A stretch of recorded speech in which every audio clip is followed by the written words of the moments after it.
Nothing phone 3 பயங்கர ஹைப்புக்கு அப்புறமா இப்போ விற்பனைக்கு வந்திருக்கு. இந்த ஃபோன் இவ்வளோ ஹைப்புக்கு அப்புறமும் டெக் யூடியூபர் சில பேரும் சில கமெண்டர்ஸும் இதை பற்றி என்னென்னவோ சொல்லிகிட்டு இருக்காங்க.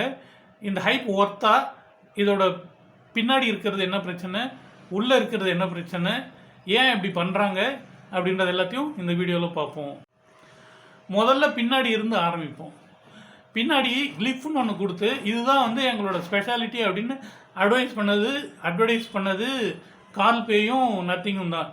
இப்போது ப்ரீமியமாக போகிறோம்னு சொன்ன உடனே அந்த கிளிஃபே வந்து கொஞ்சம் கொஞ்சமாக சுருக்கி சின்னதாக்கிட்டாங்க. ஏன்னா ப்ரீமியமாக இருக்கிற கஸ்டமர்ஸ் பலன்னு இருக்கிறது கலகலன்னு இருக்கிறதெல்லாம் விரும்ப மாட்டாங்க. ஸோ இப்போ மார்க்கெட்டுக்கு நீங்கள் அட்ஜஸ்ட் பண்ணி உங்களோட யூஎஸ்பின்னு சொல்கிற இதே வந்து சமாளித்து காம்ப்ரமைஸ் பண்ணின்னு போகும்போது அதை பற்றி கண்டிப்பாக வந்து கண்டனமோ எதிர்ப்போ கிண்டலோ வந்து வரதான் செய்யும்.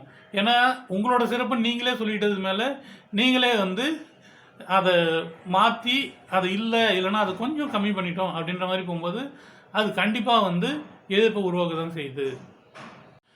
எதிர்ப்புக்கு ரெண்டாவது காரணம் கால்பேயோட